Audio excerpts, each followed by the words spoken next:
Hey there, welcome. On this channel, you won't just improve your English listening skills, you'll grow as a person. Each video is a story with meaning. It's for anyone who wants to become stronger, more disciplined, and closer to their true self. Listen carefully. This might change more than you think. What if you never start? What if this is it? What if this is your life? Not a rehearsal, not a warm-up, not a just for now kind of phase, but the actual show. The main act. The one you'll remember or regret years from now. And what if you never start? Not because you can't, not because you don't have the talent, or the time, or the right background, but simply because you wait.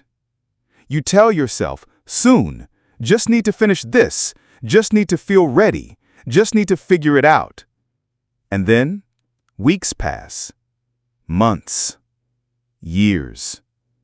And one day you look in the mirror and realize you've become a stranger to the person you once dreamed of being. That's the danger. Not that you fail, but that you never try. That your potential dies quietly, without a fight, without a sound, buried under maybe later. You felt it, haven't you? That tug in your chest, that whisper at night when the world goes silent, the voice that says, you're meant for more. Not for more money or fame, but for more life, more courage, more fire, more truth. But instead of moving, you scroll. Instead of building, you compare.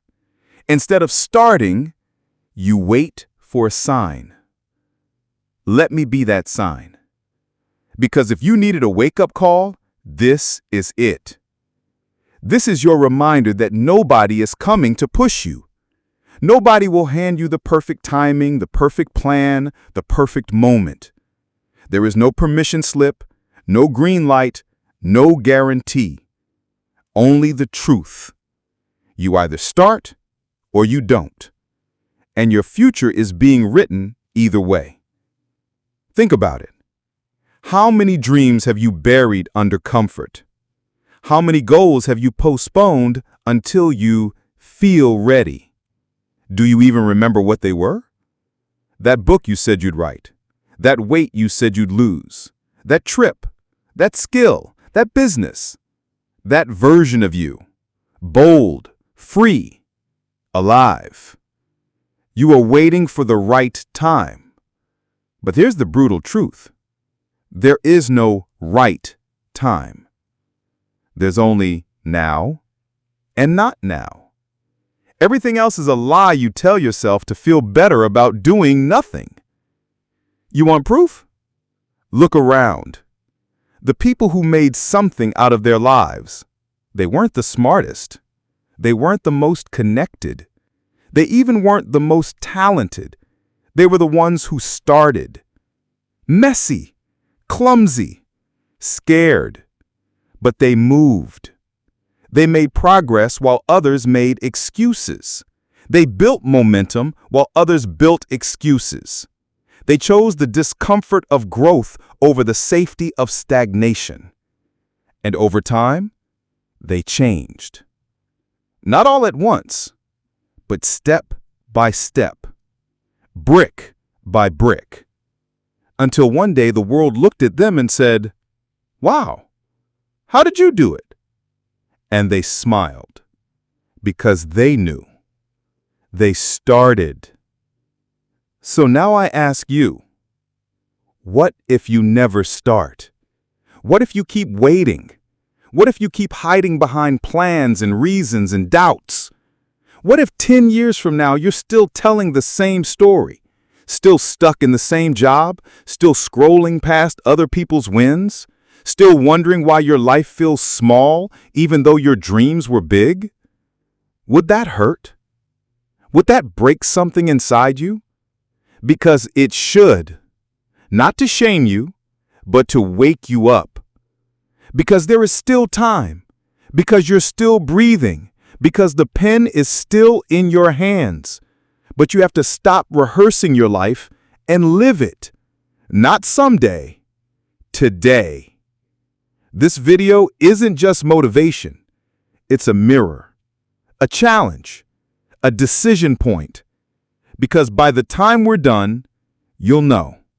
You either step forward into growth or stay stuck in the loop of almost. This is your moment, your edge, your beginning. So listen closely, because the stories you're about to hear, they're not fairy tales. They're not overnight successes.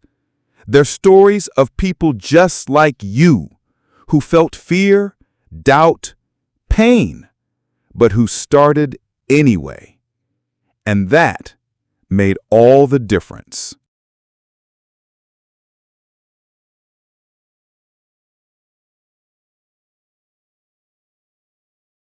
Lesson 1.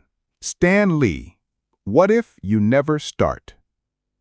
Before he became the man behind Marvel's greatest heroes, before Iron Man, Spider-Man, or the Avengers became household names, before billions of dollars in cinematic universes, there was just a man named Stanley Martin Lieber. He didn't come from wealth. He didn't graduate from an elite college.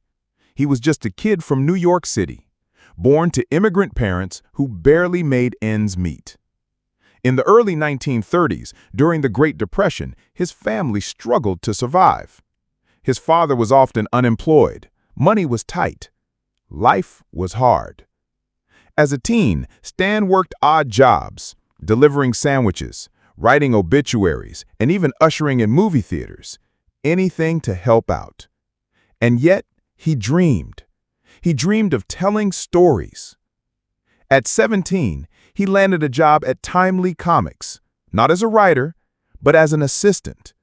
He fetched coffee, refilled inkwells, and erased pencil lines.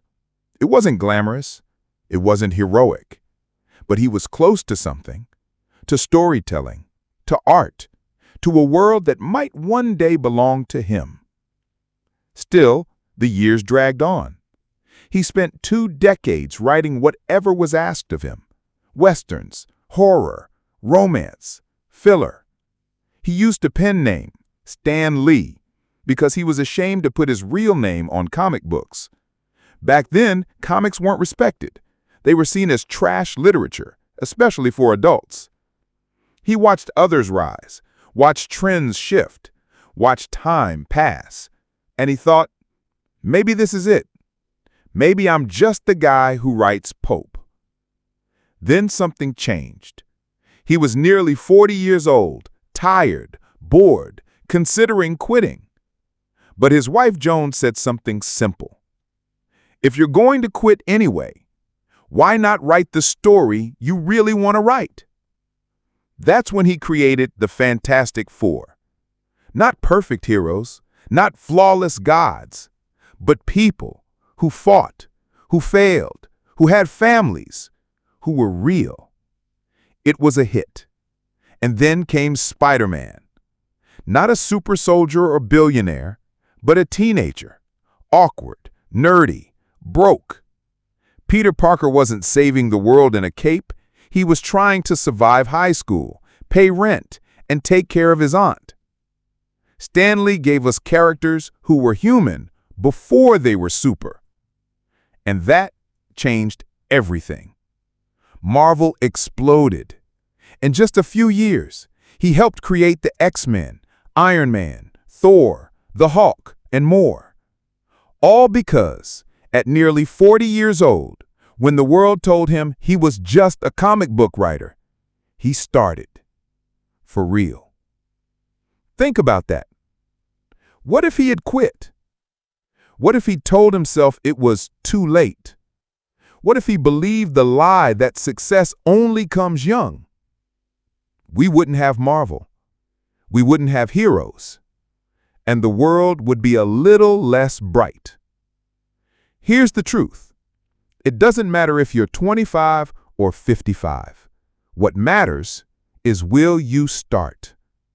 Stanley once said, if you have an idea that you genuinely think is good, don't let some idiot talk you out of it. He didn't start with power. He started in poverty. He didn't have connections. He had persistence. So now the question flips. What's your Spider-Man? What story are you not telling? What idea are you letting rot in silence? What passion are you postponing because of fear? Don't. Not anymore. You don't have to be ready. You have to be willing. Because the world doesn't need another excuse. It needs your gift. And the only way to give it is to begin. What if Stan Lee had never started? What if you don't?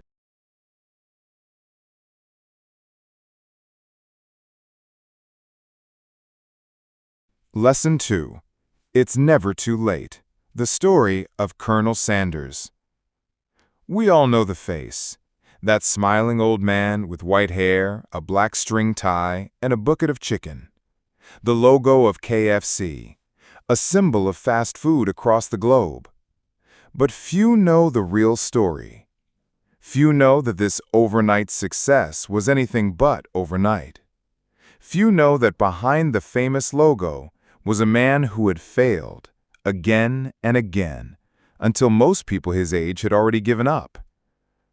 Harlan David Sanders didn't become the Colonel until after 60. That's right. The man who built a global empire was well into retirement age when his life finally changed. So what happened before that? Everything and nothing. He was born in 1890 on a small farm in Indiana. His father died when Harlan was just 5. His mother had to work, so he learned to cook, not because it was fun, but because he had to survive. At the age of 10, he was already working on farms. By 16, he had dropped out of school. By 17, he had lost 4 jobs. He tried everything. Steamboat pilot, insurance salesman, law student, railway fireman, amateur obstetrician. Yes, really. Gas station manager. He failed at most of them. He opened a ferryboat company. It flopped. He tried selling tires. Got fired. He studied law, got into a courtroom fight, and was disbarred. He opened a motel.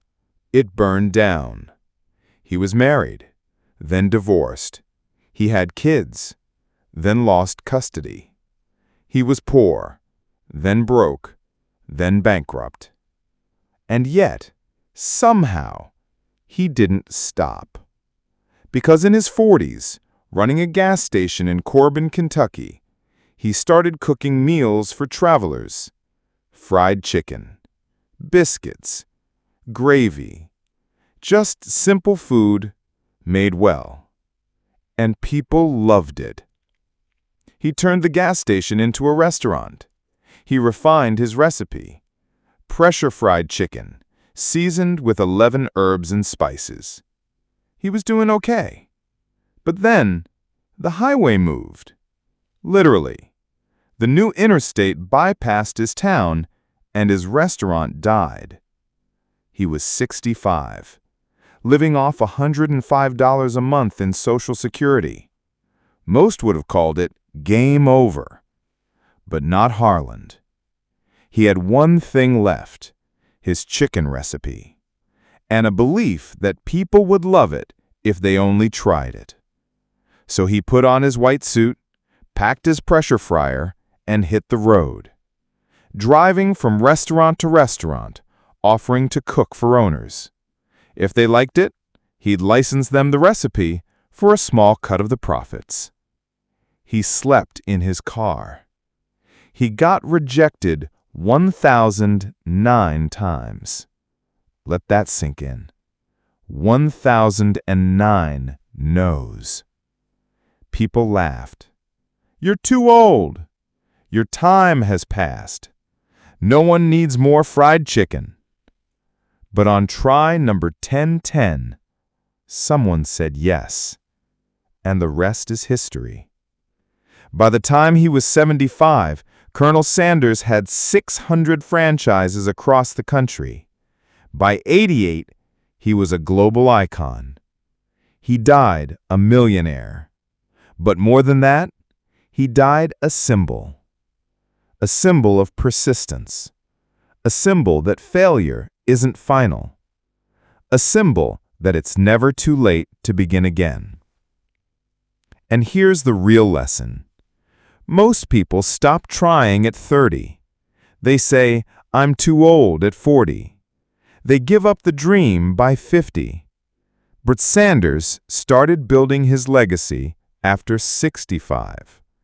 He didn't have social media. He didn't have investors. He didn't even have a place to sleep most nights. What he had was a decision. I'm not done. And maybe that's all you need. Maybe your dream isn't too big. Maybe you've just quit too early. Maybe the door isn't locked. You've just stopped knocking. Remember, success isn't about age. It's about belief. It's about action. It's about the courage to say, I'll try again. So here's the question. What if you're not too late? What if you're just getting started? Because you're not too old. You're just early in the chapter that matters most. Colonel Sanders didn't let age define him, and neither should you. Start today. Start small. Start tired, afraid, broke, uncertain, but start. Because someone out there is eating chicken from a bucket only because a 65-year-old man refused to quit. And that someone could be you. Lesson 3. What if you're at rock bottom? The story of J.K. Rowling. Before she became the richest author in the world, before her name was printed on over 500 million books, before Harry Potter became a global phenomenon, Joanne Rowling was a single mother, sitting in a cold, damp apartment in Edinburgh, staring at the wall, wondering if life would ever change. She had no job, no money, no sense of purpose. She felt like a failure, as a writer, as a woman, as a human being. She had just gone through a painful divorce. She was clinically depressed. And sometimes, she admits, she even contemplated the unthinkable. But let's rewind.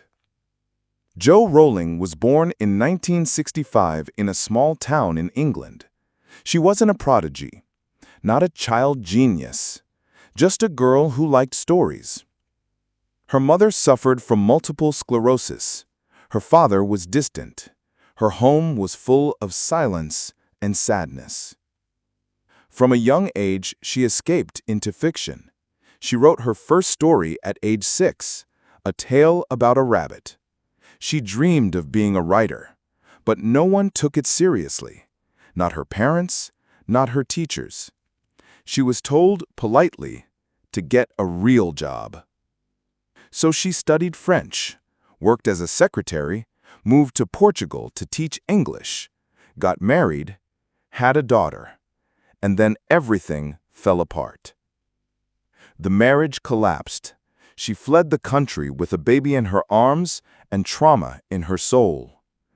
Back in Scotland, she lived off government welfare, the British equivalent of food stamps. She says she was as poor as it is possible to be in modern Britain without being homeless. There were days when she couldn't afford heating, nights when her baby cried and she cried with her. And still, somehow, she wrote. She walked her daughter around in a stroller until she fell asleep, then rushed to a cafe to scribble down her ideas before the child woke up. She wrote on napkins, on the backs of receipts. She had no computer, just an old typewriter and a dream she couldn't let go. Harry Potter was born in that despair. A boy with a scar, a magical world, a story about courage, belonging, love, and loss. But no one wanted it. She sent the manuscript to publisher after publisher. 12 of them rejected it. One said it was too long.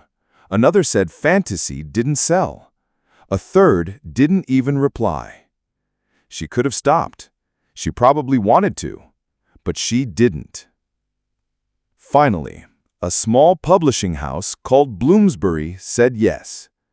But even then, they warned her, "Don't quit your day job. There's no money in children's books."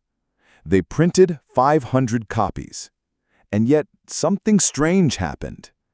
Word of mouth, children telling children, parents reading aloud at bedtime. Then libraries, schools, foreign publishers, movie studios, and then magic. By the time the 7th book was released, people camped outside bookstores. She went from welfare to billionaire, from anonymity to global icon. But here's what she says. Rock bottom became the solid foundation on which I rebuilt my life. And that's what this lesson is about. It's not about fantasy. It's not about luck. It's not even about talent. It's about starting, even when you're broken, especially then. J.K. Rowling didn't start because she was confident. She started because she had nothing left to lose. And maybe that's you right now. Maybe your life feels like it's falling apart. Maybe your dreams seem ridiculous. Maybe your hope is hanging by a thread. But maybe, just maybe, this is your foundation, your bottom, your blank page. The question is, will you write on it? Will you take one step forward even if your hands are shaking? Will you try one more time even if no one believes in you? Will you start your book, your business, your journey, even if you feel completely alone? Because you don't need perfect conditions. You don't need permission. You just need to begin. Like Joanne did, with a pen, a baby, and a stubborn refusal to give up. She says, "We do not need magic to transform our world. We carry all the power we need inside ourselves already." So what if you never start? You'll never know what's possible. But if you do, you might just write the story that changes everything.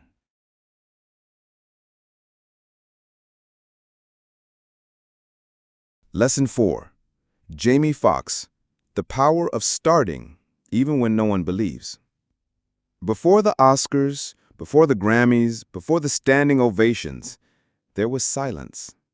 There was a kid named Eric Marlin Bishop, growing up in a small town called Terrell, Texas, a town so quiet, so distant from Hollywood, it might as well have been on another planet.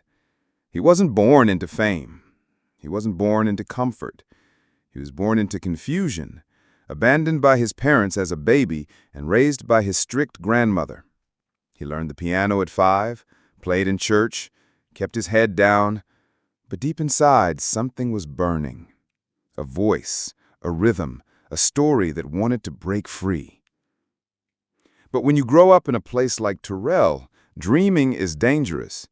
People tell you, get a real job, don't waste your time. Hollywood? You?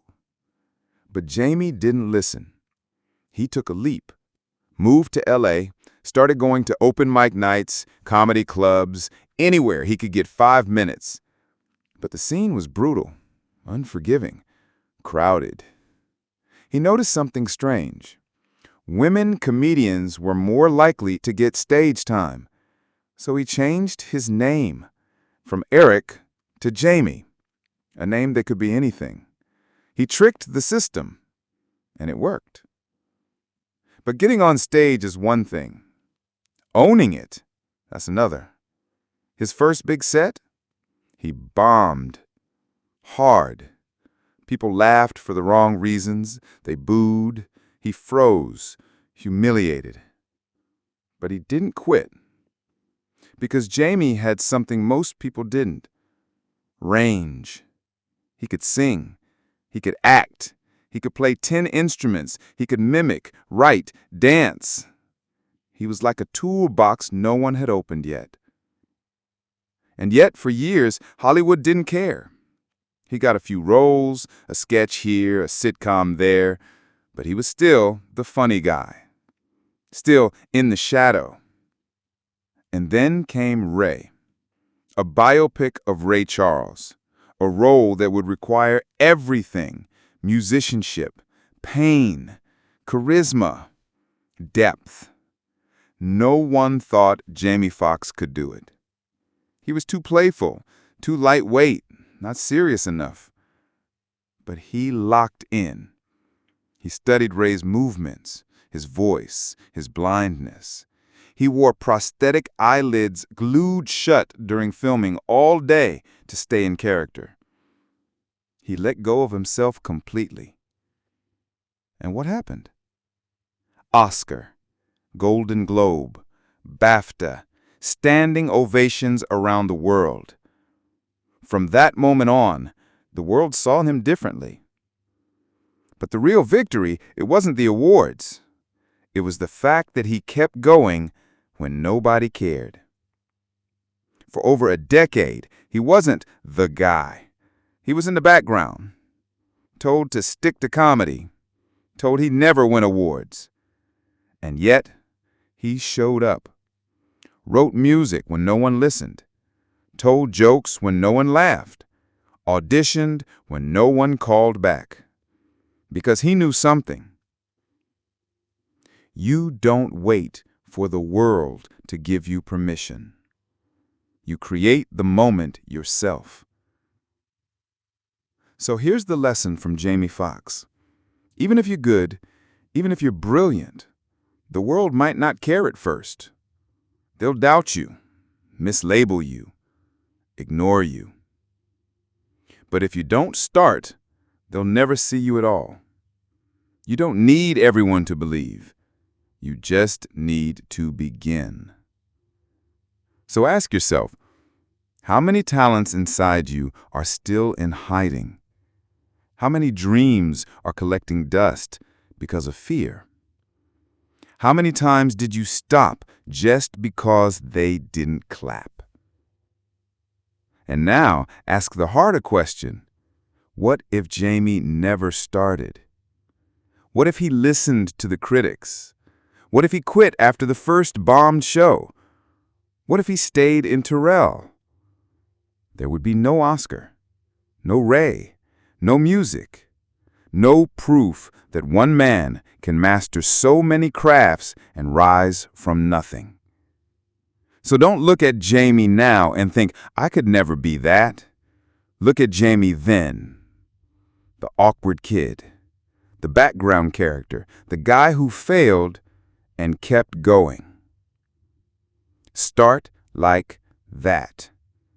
Because in the beginning, no one claps, no one cheers, no one cares. But if you dare to step up, someday they will. Summary. What if Stan Lee had stayed quiet? What if Colonel Sanders had said, "I'm too old"? What if J.K. Rowling had listened to the voice that said, "You're a failure"? What if Jamie Foxx never stepped back on stage after bombing the first time? What if they never started? That's the question you have to sit with now. Not just hear, feel. Let it echo. Because one day, someone's going to tell your story. Or they won't. Because maybe you never started. We like to think that greatness is reserved for the chosen, that some people just have it, talent, connections, luck. But the real difference between those who change the world and those who don't, they started. They began, often scared, broken, with shaking hands, with no map, no applause, no audience. They made the leap anyway.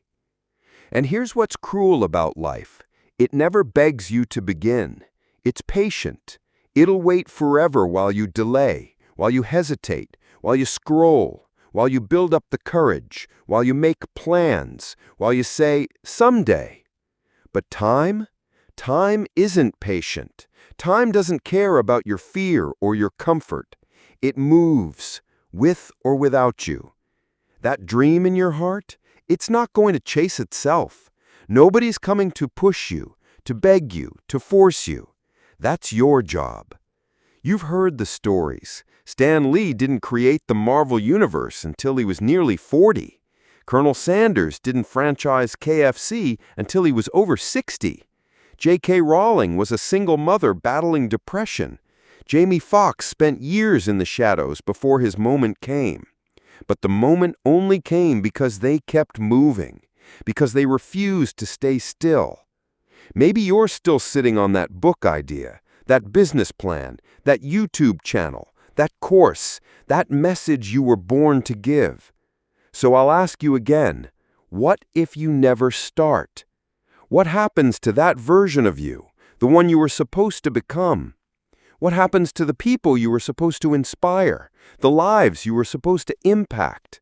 What happens to your kids when they grow up and realize that the person who raised them never chased their own dream? What happens to your soul when you realize that you traded your potential for comfort? Let that sink in, because this isn't just about success, it's about regret. The kind that sneaks up on you late at night when the noise is gone, when you lie there staring at the ceiling, wondering if you could have been something more. It's not too late. If you're alive, it's not too late. I don't care if you're 18 or 81. Start ugly, start scared, start confused, but for God's sake, start. Put the phone down, get out the notebook, sign up for the class, record the first video, run the first mile, make the first call. One step, that's all it takes. One action that breaks the cycle. One act of courage that says, I won't die full of what-ifs. I will not go to my grave with my music still inside me. Because that's the real fear. Not failure, but never even trying. So don't wait for permission. Don't wait for perfection. Don't wait for someone to discover you. Discover yourself. The world doesn't need more critics. It needs creators. It needs leaders. It needs people brave enough to start. Even if it's messy, even if it's awkward, even if no one claps, especially if no one claps. Let this video be your line in the sand, not a nice video you forget in 10 minutes, but the moment you decided to stop waiting, the moment you looked in the mirror and said, I'm done letting fear run my life. I'm done living on pause. I'm starting today. Not tomorrow, not when it's easy, now. Because what if you never start? You already know the answer. But what if you do? Let's find out. Here is the video. Thank you for listening. I hope you enjoyed it. If you have any suggestions for the next episode, please share it with it in the comments. God bless you.